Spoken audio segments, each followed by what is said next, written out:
I was gonna say, like, why not CNN or, but what, who cares? White Truth, right? Is it about a future movie or something coming out, or? No. Okay. It's not about any movie. It's not about the movies I've made in the past. It's a confession of sorts. Okay. I mean, about you cheated on your wife, you plagiarized. I would never do that. No. Plagiarized something. It's about a movie I made that nobody is aware of, even though they've seen it. Okay. Is that intriguing? Do I have you intrigued? Well, I mean, see if I understand what you said. It's about a movie you made, no one knows you made. Is that what you said? That's right. It's a production. Like, some of you put, like, you didn't put your name on it? Like, at the end, you put, like, a fake name? Oh, no. I made it. Like Alan Smithy, like that That's type right. of thing? No, I didn't. There was no name put on it. Why? Why would there be no credits? What do you mean? Because there are some things that you just can't put your name on. Okay. I perpetrated a huge fraud, which I am now about to detail, Okay. involving the United States government and NASA. All right. And I'm sure you've heard the rumors. The moon landing hoax? That's right. That the moon landing was fake.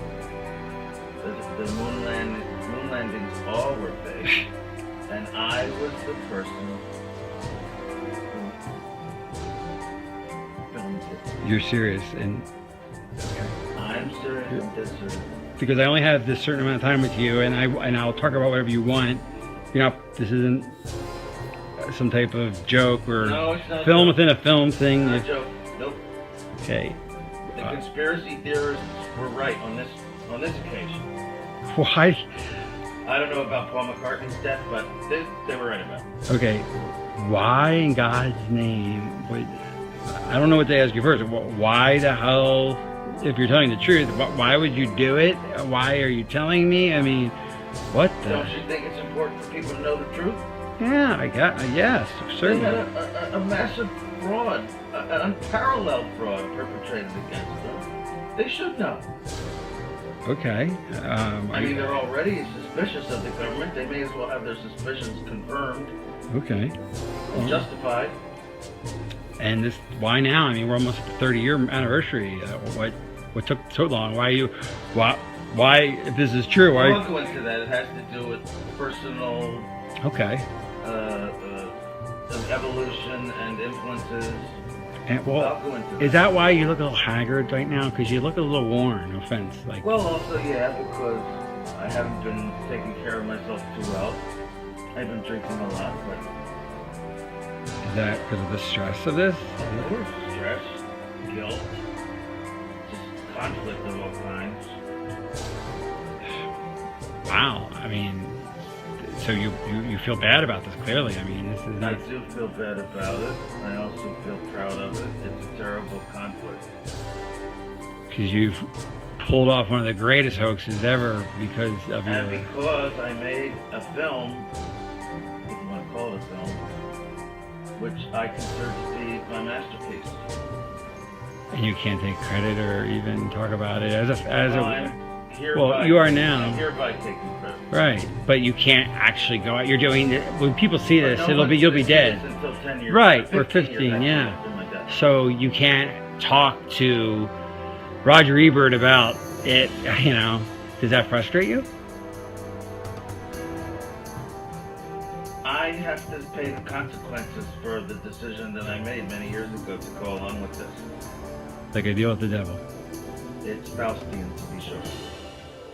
Because, and is that why you got such power in Hollywood? I mean, that would explain that.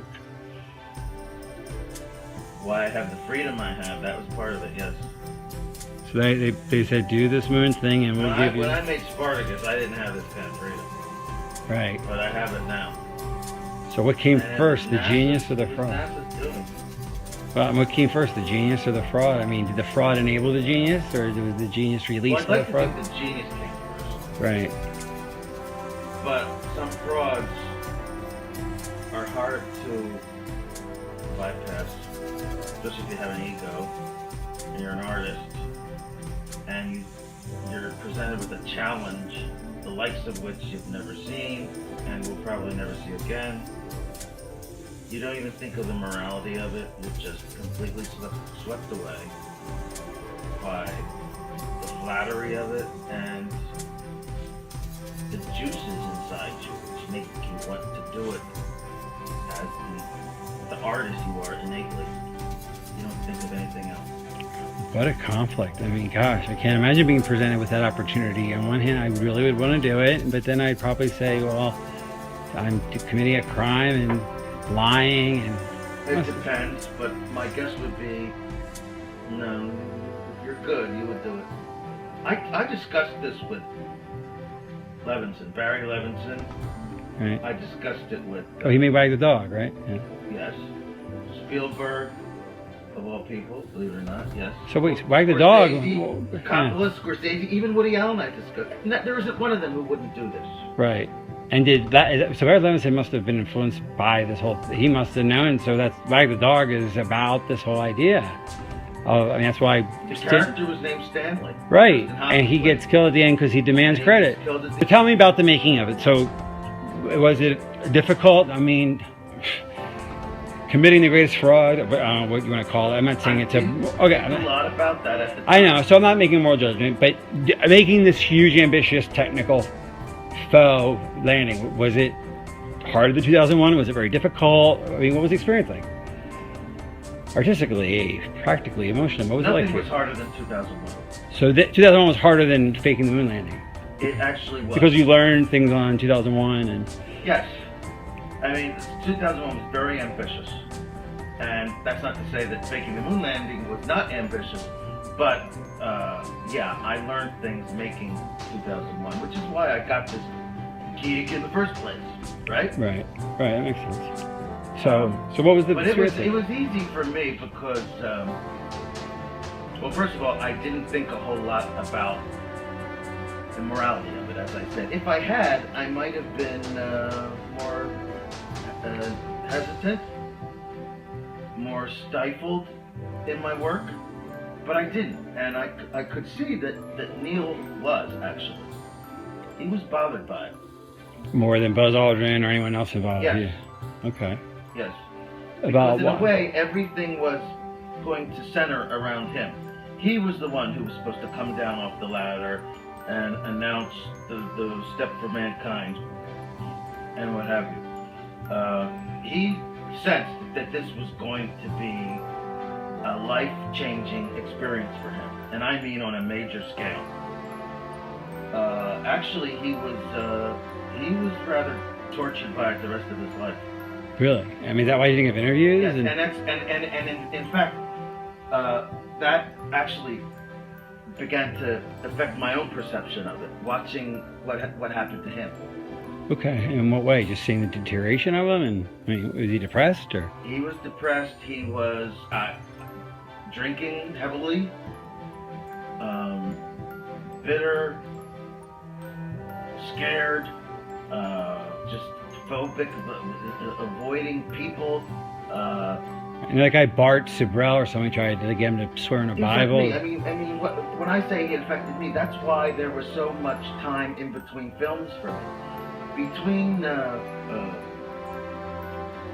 Full Metal Jacket and between The Shining and Full Metal Jacket was about 6 years. Between Full Metal Jacket and Eyes Wide Shut is 13 years. Yeah. And a lot of that time was spent just